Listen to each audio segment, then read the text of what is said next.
Hello everyone, welcome to this channel. I am C S Ritu. आज का वीडियो है railway stock Indian Railway Finance Corporation Limited IRFC पे।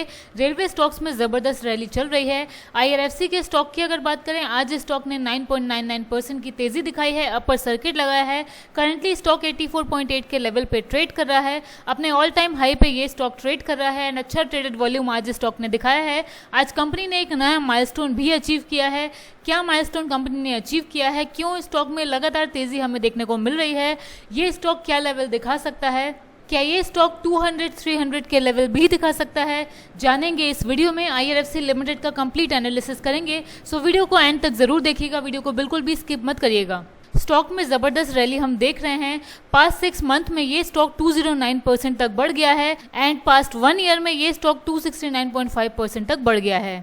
आज इस कंपनी ने एक नया माइलस्टोन भी अचीव किया है। आज IRFC 10th most valued public sector company बन गई है। कंपनी ने आज 1 लाख करोड़ के मार्केट कैपिटलाइजेशन का माइलस्टोन अचीव कर लिया है। इस कंपनी की market capitalization Bharat electronics limited, bank of Baroda, GAIL India limited से भी ज़्यादा हो गई है।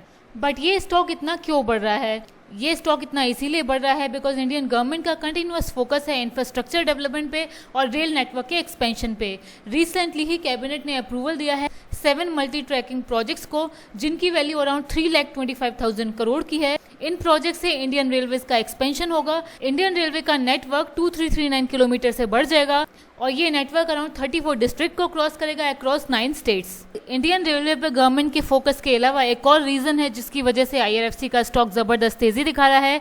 रिसेंटली इंडिया में G20 समिट हुआ है। G20 समिट के फर्स्ट डे पे 9 सितंबर 2023 को Indian Prime Minister Narendra Modi ने India Middle East Europe Economic Corridor IMEC को अनाउंस किया है, जिसमें कि सिग्नेटरीज हैं Italy, France, Germany, UAE, Saudi Arabia और इंडिया।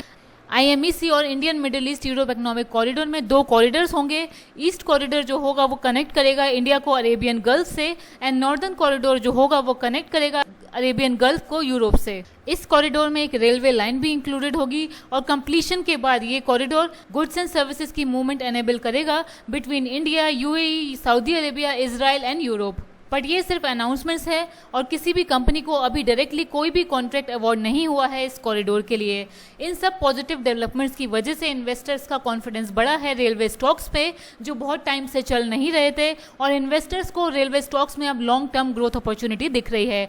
IRFC जो कि फाइनेंशियल सर्विसेज प्रोवाइड करती है इंडियन रेलवेज को, इंडियन रेलवेज की मेजर फाइनेंसिंग आर्म है IRFC फंड्स रेज करती है बॉन्ड्स के थ्रू, ऑफशोर बोरोइंग्स के थ्रू, इंडियन रेलवेज के प्लान्स को फाइनेंस करने के लिए और अदर डेवलपमेंट प्रोजेक्ट्स के लिए। सो इन लेटेस्ट डेवलपमेंट की वजह से अगर इंडियन रेलवेज का नेटवर्क बढ़ेगा तो इससे सबसे ज़्यादा बेनिफिट होगा IRFC को, बिकॉज IRFC इंडियन रेलवेज की फंडिंग करती है। बट स्टॉक जैसे कि हमने देखा पिछले कुछ टाइम में बहुत ज़्यादा बढ़ चुका है। ऑलरेडी स्टॉक ने मल्टी बैगर रिटर्न्स दे दिए हैं। तो क्या इस स्टॉक के फंडामेंटल्स इस तेज़ी को जस्टिफाई कर रहे हैं? चलिए जानते हैं कैसे फंडामेंटल्स हैं Indian Railway Finance Corporation limited के।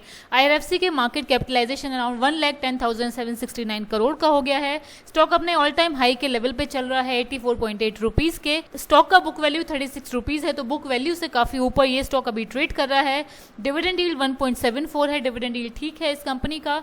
स्टॉक का P 17.8 है और इंडस्ट्री का P 9.53 है। सो इंडस्ट्री के हिसाब से भी स्टॉक अभी हायर वैल्यूएशंस पे ट्रेड कर रहा है। ROC 5.32 का है एंड ROE 14.7 का है। डेट कंपनी पे ज्यादा है, डेट है अराउंड 4,10,111 करोड़ का और इसी वजह से डेट टू इक्विटी भी ज्यादा है, 8.72 का डेट टू इक्विटी है।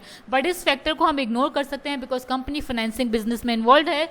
प्रमोटर की होल्डिंग है इस कंपनी में 86.4% की, होल्डिंग प्लेज्ड नहीं है। पेट्रोस्की स्कोर 5 का है, सो पेट्रोस्की स्कोर के हिसाब से भी स्टॉक बहुत ज़्यादा अच्छे वैल्यूएशंस पे नहीं मिल रहा है। इसके अलावा लास्ट क्वार्टर की सेल्स ग्रोथ देखें 16.9% से लास्ट क्वार्टर में कंपनी की सेल्स बढ़ी है। प्रॉफिट नेगेटिव 0.28% के हिसाब से बढ़ा है। PEG रेशियो देखें तो 0.7 का है। PEG रेशियो 1 से कम है, जो कि ये इंडिकेट कर रहा है कि स्टॉक अभी भी अंडर वैल्यूड है।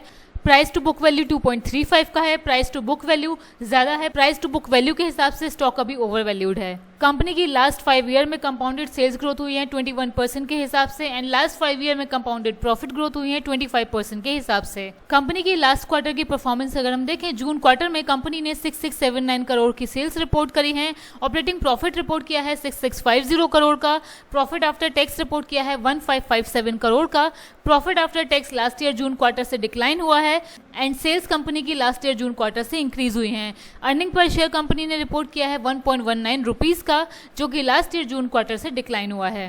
कंपनी का शेयर होल्डिंग पैटर्न अगर हम देखें, प्रमोटर की मेजर होल्डिंग है 86.36% स्टेक इसमें प्रमोटर होल्ड करती है। Major promoter government of India है।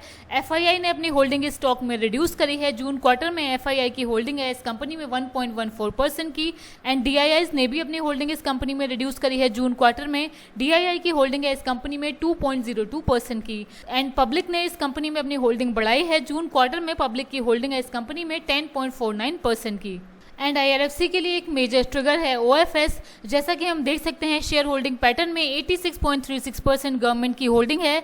ये होल्डिंग 75% होनी चाहिए, तो आईआरएफसी का ओएफएस भी जल्दी आ सकता है। एंड आईआरएफसी के स्टॉक पे एनालिस्ट के ओपिनियन की अगर बात करें, एंजल वन के एनालिस्ट के हिसाब से स्टॉक ने लास्ट 10 डेज में अच्छा मूव दिखाया है, लेकिन अब इस स्टॉक के इंडिकेटर्स ओवरबॉट जोन में चले गए हैं और इसीलिए इस स्टॉक को शॉर्ट टर्म में इन्वेस्टर्स को अवॉइड करना चाहिए, बिकॉज रिस्क रिवार्ड इस टाइम पे ल्यूक्रेटिव नहीं लग रहे हैं। और अगर आप इस स्टॉक में लॉन्ग टर्म के लिए एंटर करना चाहते हैं तो एनालिस्ट का यही व्यू है कि हमें इस स्टॉक में डिप का वेट करना चाहिए, तभी हम इस स्टॉक में लॉन्ग टर्म के लिए एंटर कर सकते हैं। एंड लास्टली इस वीडियो का मेजर क्वेश्चन, क्या ये स्टॉक 200 और 300 के लेवल दिखा सकता है? मेरे व्यू के हिसाब से ये लेवल मुझे स्टॉक में नहीं दिखते हैं, बिकॉज स्टॉक ने बहुत अच्छी रैली ऑलरेडी दिखा दी है। सो शॉर्ट टर्म में मुझे स्टॉक के 200-300 जाने के चांसेस कम लगते हैं। आपका क्या ओपिनियन है कमेंट करके हमें ज़रूर बताइए। एंड वीडियो अच्छा लगा है तो वीडियो को लाइक करिए, बिकॉज आप लाइक करेंगे तो ये वीडियो ज़्यादा से ज़्यादा लोगों तक पहुँचेगा। आज की वीडियो में इतना ही। Thank you.